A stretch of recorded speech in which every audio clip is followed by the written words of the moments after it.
आज का क्वेश्चन है कि find first non repeating character. उससे पहले क्वेश्चन समझ लेते हैं कि है क्या। हमारे पास इनपुट है A A B B C D E F F। तो वो आउटपुट हमें वो चाहिए, वो कैरेक्टर, वो पहला कैरेक्टर जो रिपीट नहीं हुआ है। अब जैसे A है, ये रिपीट हो चुका। B B हमारा रिपीट हो चुका। C रिपीट नहीं हुआ, कहीं D रिपीट नहीं हुआ, E भी नहीं हुआ, F हुआ है। तो आउटपुट हमारा C होगा, क्योंकि इस स्ट्रिंग में C ही वो पहला कैरेक्टर है जो रिपीट नहीं हुआ है। डी भी हमारा रिपीट नहीं हुआ है, लेकिन वो पहला नहीं है। इससे पहले मैं एक वीडियो बना चुका हूँ एनाग्राम चेकर के ऊपर। उसमें सारा लॉजिक डिफाइन किया हुआ है कि कैसे मैप करते हैं, फ्रीक्वेंसी कैसे डालते हैं एरे में, कि कौन सा कैरेक्टर कितनी बार आया। एक बार उसको देख लेना। इस कोड सेम है, बस थोड़ा सा एक एडिशनल चेकर लगा हुआ है। उस चेकर से पता चल जाएगा कि हम कैसे पता करेंगे कि find first non repeating character क्या होगा। तो कोड करते हैं, एक एरे बना लेते हैं मैपिंग करने के लिए। हम नाम उसका रख देते हैं हम काउंट फ्रीक्वेंसी। और साइज उसका क्या होगा? साइज उसका होगा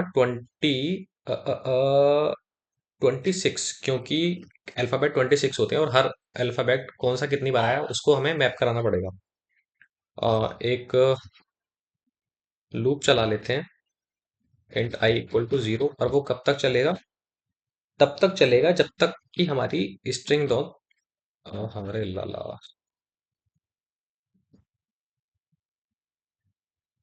भाई साहब स्ट्रिंग तो डिफाइन ही नहीं किया है। मजाक कर रहे हैं हम इससे। पहले स्ट्रिंग डिफाइन कर लेते हैं।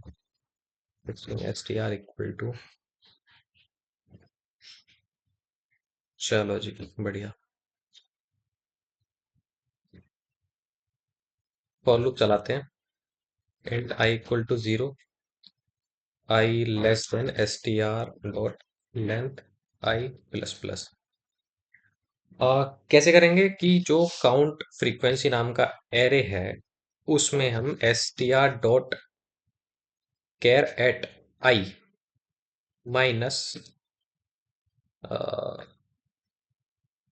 ए प्लस प्लस। भाई इसके लिए तो मैंने, अगर हम चेकर देख लेना, अच्छी तरीके से समझाया, बट इसको समझाएंगे तो बहुत लंबी वीडियो हो जाएगी। बस एक एडिशनल चेकर लगाना है इसमें हमें। तो अब क्या कर रहा है कि इसने जो कैरेक्टर जितनी बार आया है उस काउंट फ्रीक्वेंसी नाम के एरे में वो मैप कर दिया है। अब वो एडिशनल चेकर क्या है? चेकर ये है कि एक हम कैरेक्टर आंसर नाम का बना लेते हैं और उसको नल से इनिशियलाइज कर लेते हैं। चलो जी, बढ़िया। एक फॉर लूप चलाया, int i equal to 0, i less than count frequency dot length i plus plus. अब क्या हो रखा है कि जो हमारा काउंट फ्रीक्वेंसी नाम का एरे है, 0th इंडेक्स से 25 तक चलेगा। और 0th इंडेक्स पे कितनी बार इंक्रीमेंट हुआ है, या फर्स्ट पे या सेकंड पे कितनी बार इंक्रीमेंट हुआ है। तो यानी कि इस काउंट फ्रीक्वेंसी नाम के एरे में जो सबसे पहला वाला इंडेक्स होगा जिसका काउंट 1 ही रह गया, मतलब अगर काउंट 2 हुआ है तो वो रिपीट हुआ है, या 3 हुआ है तो 3 बार आया वो। अगर किसी का काउंट 1 है तो इसका मतलब वो है कि वो दोबारा रिपीट हुआ ही नहीं है। तो हमें उस एरे का सबसे पहला वाला इंडेक्स चेक करना है कि कौन सा ऐसा इंडेक्स है जिसका जो जिसकी जो वैल्यू है वो 1 ही रह गई है। तो एक इफ कंडीशन लगाते हैं कि कब, अगर काउंट फ्रीक्वेंसी में जो आई है वो हमारा इक्वल टू 1 के रह गई है, तो क्या करो, आंसर में क्या डाल दो। अभी मैं पहले कोड लिख लेता हूँ, फिर मैं बताता हूँ कि क्या झोल हुआ है इसमें अंदर।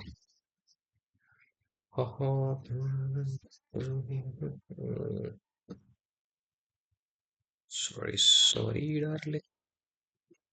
ठीक है, ब्रेक कर देते हैं क्योंकि हमें बाकी का कुछ चाहिए ही नहीं।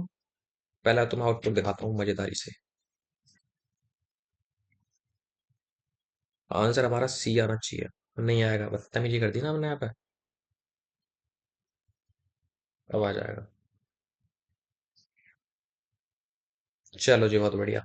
अब मैं बताता हूँ यहाँ पे हमने क्या किया है कि ए की जो आस्काई वैल्यू होती है वो 97 होती है। सपोज करो कि 0th इंडेक्स पे हमारा 1 आ जाता है।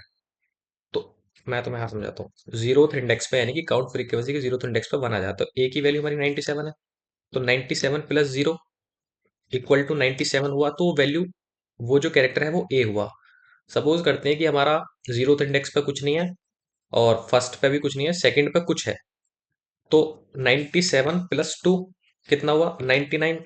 अब 99 को हमें कास्ट करना पड़ेगा पड़ेगा कैरेक्टर में। तो 99 का मतलब क्या हुआ? 97, 98, 99 की तीन।